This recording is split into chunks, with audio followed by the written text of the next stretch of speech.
Hi, this is Brian. Welcome back to Philosopher's Notes TV. Today, another great book I'm excited to share, Counterclockwise by Ellen Langer. Counterclockwise, Mindful Health and the Power of Possibility. As always, Philosopher's Note, bunch of big ideas. We're going to look at 5 of my favorite ones now, starting with the title. Actually, starting with Ellen. Ellen is one of the world's leading researchers. She is a professor at Harvard and has done some extraordinary work over the last 30 plus years. She's also a painter and just an overall brilliant human being. This book is phenomenal. It's named after one of her classic studies, 1979. She brought elderly men into her research work, brought them to a monastery, and pretended that it was 1959. It's 1979. These guys are 70, late 70s, early 80s, 16 of them. Split into 2 different groups. They both went to this old monastery that had been converted by her research team into an environment that just was all about 1959. Old Sports Illustrated magazines, movies, music from that era. She split them into these 2 groups. One group just went and talked about what it was like in 1959. The other group went there and acted as if it was 1959. Turned back the time 20 years ago, and they acted as if it was 1959. They talked about current events, watched movies, talked about the World Series as if it was happening right then. What happened? What happened was, in short, in a week, they became younger. Their height changed, their gait changed, their posture changed, the length of their fingers changed. Their arthritis was reduced so significantly that their fingers actually became longer. They put on a few pounds, which for these guys was good for them. And they became incredibly more vital and energized in 1 week. And this is the heart of the book, this idea that our minds are extraordinarily powerful in ways we can't even imagine. So let's look at some of the ways that we can imagine and that science has shown and what we can do about it and make it practical in our lives. One other little point on that. That study came after she did work with patients, or not patients, she wouldn't call them patients because she's very clear on the words that she uses, nursing home residents. She went into a nursing home and did a study where she had one group create more choice in their experience. They made more decisions in their day-to-day life. They decided when people would visit them, whether they would watch a movie, and if so, at what time. Then they gave them a plant. And they said, hey, take care of this plant. Put it wherever you want in your room. You can decide how often you want to water it, when you want to water it, etc. They gave them tiny little amounts of control, more mindfulness in their day-to-day lives. And then the other group didn't have any of that. They got a house plant, but it was just put there, and the nurses just took care of it and took care of them, and then nothing changed. They looked at the results a year and a half later, and the group that was given a little bit more opportunities to be mindful was significantly happier and healthier, and something like half as many of them died over the year and a half than the group that didn't get a little bit of control. So this idea of efficacy and mindfulness and bringing choice and control into our lives is huge. After that study, she created this counterclockwise study. Now, first big idea, psychology of possibility.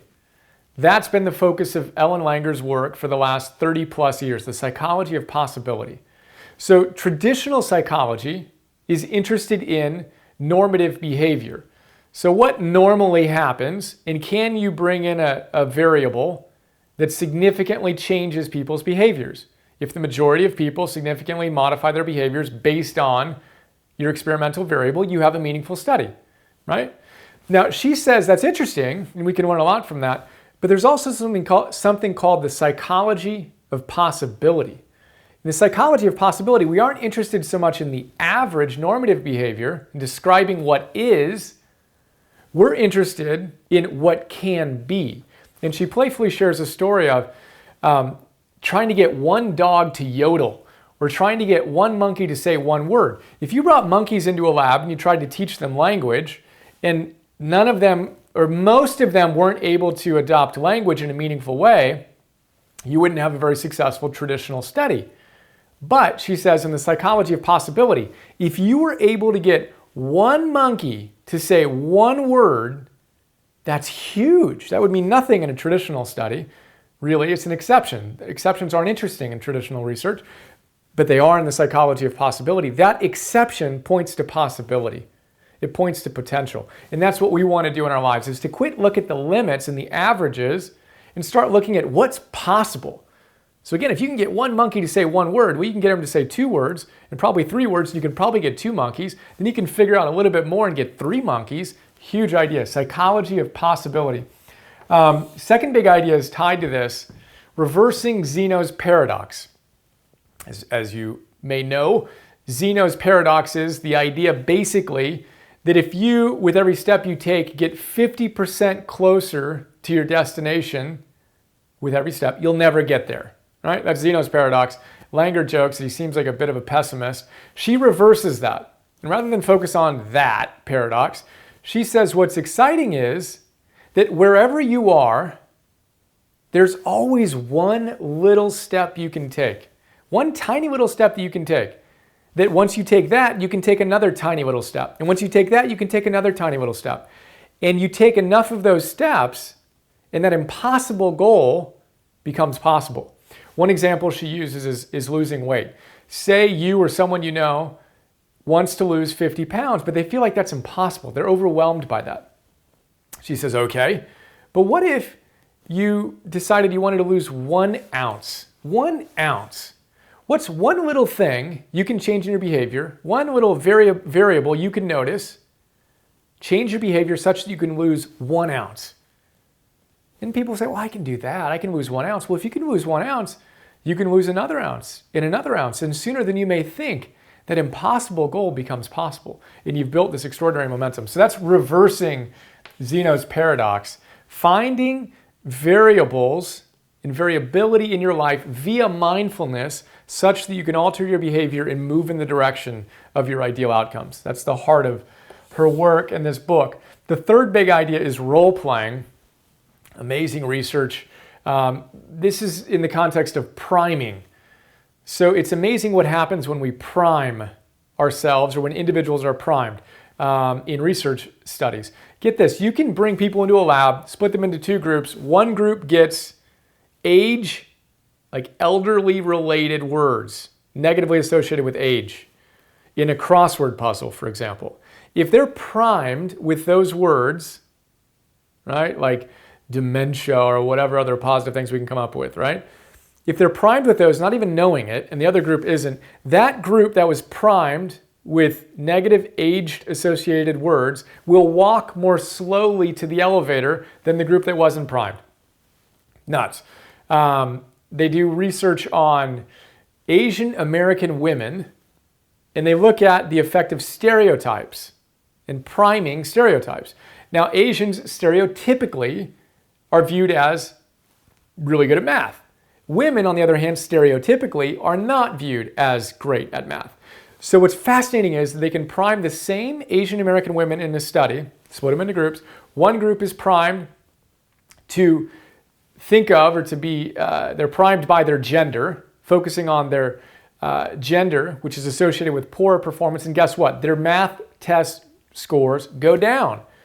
Prime the same group with their ethnic orientation, which is stereotyped with better math performance, and their performance goes up. That's truly crazy that something as simple as that prime can change behavior that quickly. The role-playing game was they wanted to test whether priming people to think of Air Force pilots would increase their vision. And short story is, it does. They had these individuals role play being an Air Force pilot, literally wear a uniform, get into a simulator, and then look at letters on the wing of another plane.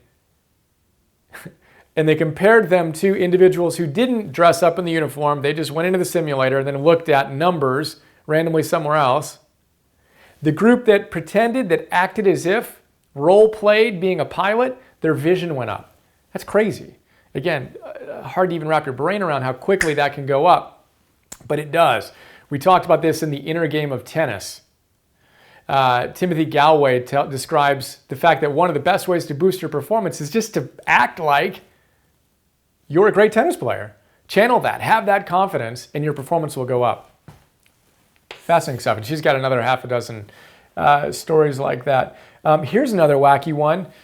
Room attendants. So women who clean hotel rooms actually get enough exercise to meet the daily required or daily recommended allotment of exercise, right? But they don't know that they do. So she did this research with them and she said, what would happen if we described to these room attendants that in fact they were getting enough exercise, right? Don't change anything else, but just the knowledge that they were in fact getting an adequate amount of exercise. Would that change their health? Fascinating research. Short answer is yes. Splitting them into groups again. One group just keeps on doing their thing. The other group is told, hey, those 15 to 20 rooms you clean that take you 20 to 30 minutes each, that's exercise. And they had tested them at the beginning and none of them thought they were getting enough exercise, right? 2/3 didn't think they were getting enough. Another third didn't think they got any exercise. Then they explained to them that in fact, all of that work was physical exercise. It was just like going to a gym. Literally as effective as working out at a gym. And then 4 weeks later, they tested them and the women had lost a couple of pounds, they had reduced their body fat, and they had other markers that indicated they were healthier than the control group. And the interesting thing is nothing else changed. They controlled for the variables. They in fact worked out less outside of work. They did less sit-ups and other things they were doing, didn't change their nutrition, etc. Yet they had significant health gains vis-a-vis the control group simply by changing their perception of their behavior. Again, crazy. And Langer says we don't actually know exactly why that occurs, but it should be enough to trigger us to bring more mindfulness into our lives and to think about how we can optimize our lives. Final big idea is on aging. Get this. If you have a positive orientation toward aging versus a negative one, you will live 7.5 years longer with the positive orientation than with someone with a negative orientation. 7.5 years longer. The reality is your perception of your aging is going to be, I think it's the greatest predictor of how long you will live. It outpredicts, or it gives you more years to your life having a positive orientation than does blood pressure, cholesterol, exercise, smoking. Those things account for anywhere from 1 to 4 years, right? But how you think about your own aging process is the most powerful thing you can imagine. So how are you thinking about your aging process? Get excited about it. I've got these gray whiskers coming in, and they're signs of wisdom. They're not signs of anything other than I'm getting more and more wise, and I can combine the vitality with the wisdom. That's a good thing. We want to get excited about our maturing and our evolution and the continuum of our lives and the things that change without thinking that something's wrong with us, we're flawed or breaking down. Huge concept. Go counterclockwise on it. And there you go. So room attendants, simply changing their perception of their behaviors, change their health outcomes. What? Role playing. Imagine you're an Air Force pilot and your vision goes up. Imagine you're great at whatever it is you aspire to be and your performance will go up. Reversing Zeno, odds are that's the case. Certainly in the psychology of possibility. And then reversing Zeno's paradox. Take baby steps. Find little ways to advance on the continuum. Quit thinking that it's all or none and just take a little step on that continuum and go counterclockwise. Hope you enjoyed. I look forward to sharing more with you soon. Have another awesome day. See you.